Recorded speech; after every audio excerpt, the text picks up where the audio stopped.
Good afternoon. Welcome to another edition of 10 Unedited Minutes with Marlena. It is Wednesday, July 22nd. It is mid-afternoon and an absolutely gorgeous, beautiful day out there.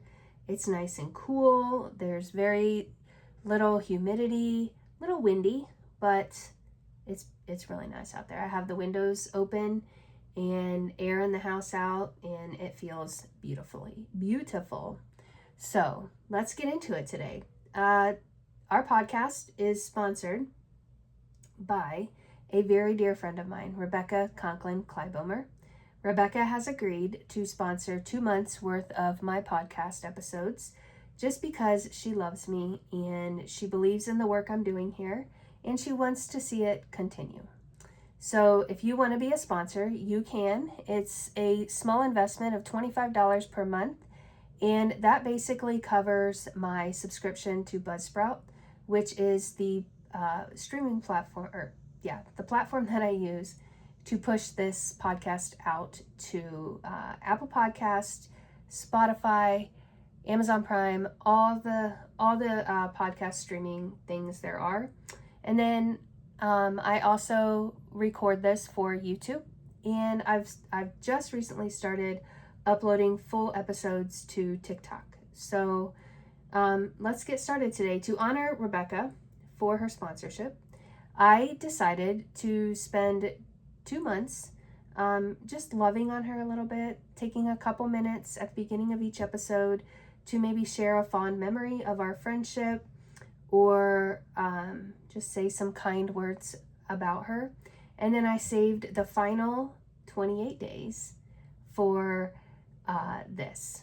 And this is love letters that Rebecca wrote back in February of 2017. Rebecca took each day in February, dedicated it to one of her near and dear friends and family, and wrote them a love letter. And she published them on social media. And I kept each one of those love letters with the intent of putting them in a book for her someday. And 9 years later, and that hasn't happened yet. So we are bringing them back to life via this podcast, and I am loving going through these with her. Today's love letter, I read it beforehand, and I did choke up a little bit, so I hope we can get through it without tears. They would be beautiful tears anyway. But it's to her son, Max. And she wrote this on February 7th, titled Love Letters, February 7th, Dear Max. My first moment of consciousness early this morning was wondering why my body felt so stiff and sore. Then I realized that a 50-pound bag of knees and elbows had crawled into bed with me at some point in the night. I managed to push you over without waking you up, repositioned myself, and settled back into a few hours of deep slumber. Your hand nestled in my own instead of tangled in my hair. Later, I woke to the sight of your beautiful blue eyes and sweet smile, and your invitation to get up and make something of this day. And some breakfast, please. We snuggled and laughed and absolutely smothered each other in kisses. And that's what it's been like to love you these past 4 years. There are some tough spots for me, challenges that I'd never imagined as a parent, but just on the other side of them is a boundless expression of love and joy. I probably have some puzzle pieces too that just don't fit into your picture of what a parent should be, but you are the most forgiving creature I have ever known. You always overlook my failings as a mother and pour out your love like you had invented the stuff. It's rather humbling to be loved like that. To be hugged by someone who considers that hug the most important thing in the world to be doing that very moment. To hear a laugh so uninhibited, so free, so trusting that the source of this glee is a woman who loves you back as fully. You're so smart it scares me a little. You knew what an octagon was when you were 2. You had a vocabulary that rivaled children in grade school. You leapfrogged your early language barriers to string all those words together in typical ways with code sounds and mix and match lines from cartoons. The day you figured out how to open doors was just like the scene in Jurassic World with the velociraptors in the kitchen. And Max today would probably correct me on saying that dinosaur name. You've crawled out of you've crawled out of cribs and over gates and up shelves. You've unlocked and unhinged and unscrewed. You've torn it up and stuffed it down in all kinds of places I wish you wouldn't. You are systematically destroying every illusion I have of keeping my life in order and you out of harm's way. I love that you notice things I never would, and you have a determination that rivals my own. Your perspective is unique, one that demands that I get down on my knees and consider things anew, literally and figuratively and spiritually. I love the myriad ways you make us laugh with merriment and surprise. You cuddle like it's your purpose on earth, and you clap to the music beat like it's what binds us together as humans. You live in the present moment. There is a twinkle in your eye that could have come only from the stars themselves. You think I am beautiful. You think I am a great mom. You look at me like I'm the source of all that is good in your life. Wherever you are on this autism spectrum is a total mystery. Where your personality intersects, that is a moving target. And some days, the best practices we have for coping with it all just fall completely flat. We have suffered, we have cried, and we have complained, and we have wondered if we are ever going to get through this. And I mean we as in you too. What in the hell are these people thinking has got to be a thought that goes through your head every once in a while. How will I ever be able to tell you how much I love you? How will you ever know what it was like to change our entire lives around just to get the chance to try for you, to wish and pray and love you into existence? Will you trust how much your daddy misses you when he is at sea? That he never fails to add hugs to Max when he signs off on our daily online chats? Will you always be this close to Brother Gabe? Will you remember that your grandparents loved you to the moon and back?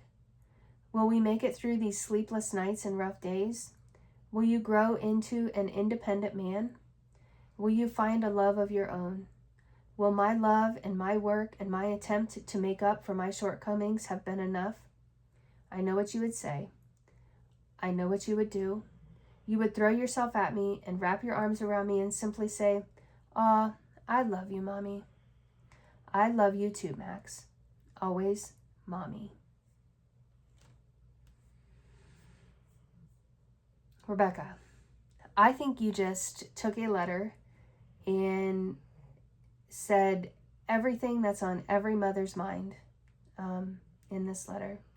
And 7 years later, so Max was 4 during this time, right? I'm sorry, 9 years later, so Max is 13. And I hope this letter, hearing this, you are able to look back and see that you have succeeded and you are the absolute best mom to Max. You are rocking this motherly thing. You have done so with Gabe, your oldest son, and you are entering the Grammy era with me, and you're doing amazing. You're doing amazing, girl. And you are one of the strongest women I know, just so you know that. Okay. I really had to hold back those tears there, Rebecca, just so you know. All right. What are we going to talk about?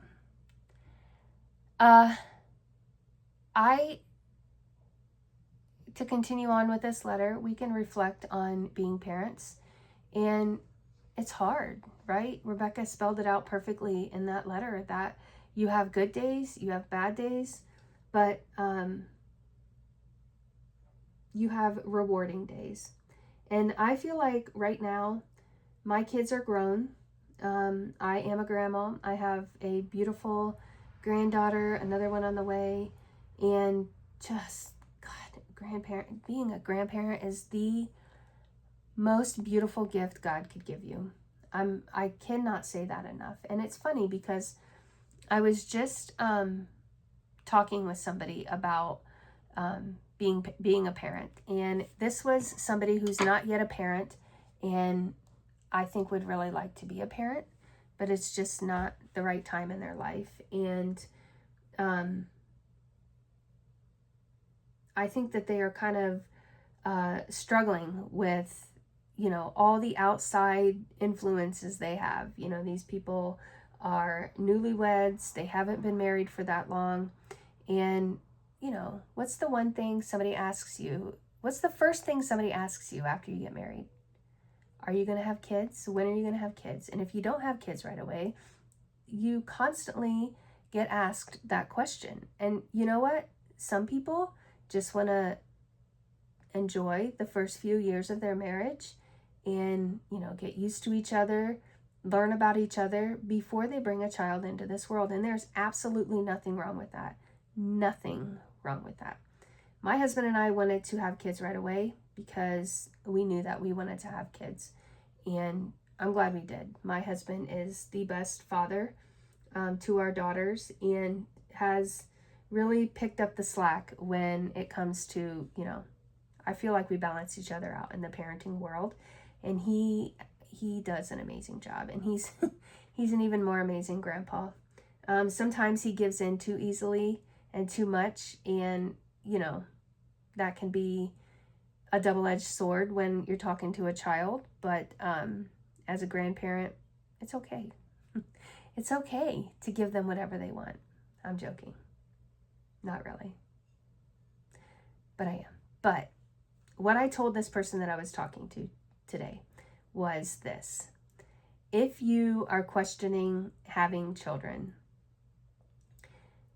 think of it like this, especially in this phase of my life. The reward is the grandkids. Have kids just so you can have grandkids. And if you're out there listening to this, wondering if you want to have kids, or you're in the early stages of marriage and, talking with your significant other about having children, have kids so you can have grandkids. I'm telling you what, it is worth it. The bullshit you go through as a parent, it is worth it. And for me, being a parent is one of the hardest, most accomplished things that I have done, but yet am so proud of. I look at my daughters every single day and just marvel in how they are doing in life and how they are growing into these beautiful young adult women, strong, ambitious, just beautiful. Hannah is an amazing mom. Haley is, starting her career and just rocking it, let me tell you. So anyway, have kids to be a grandma, right? I know that sounds ridiculous, but trust me, you'll thank me later. All right, guys, we have used up all of our 10 minutes and we're going to hop off here. So you guys have an amazing day. I love you so much. Thank you so much for your support, for listening to me, for keeping this podcast going. Thank you, Rebecca, for more so than sponsoring this podcast, just for being an amazing friend, an amazing mom, holding down your ship while your captain is out to sea. And I love you. I admire you. You guys pray for me. I pray for you every day, and we'll see you tomorrow. Bye.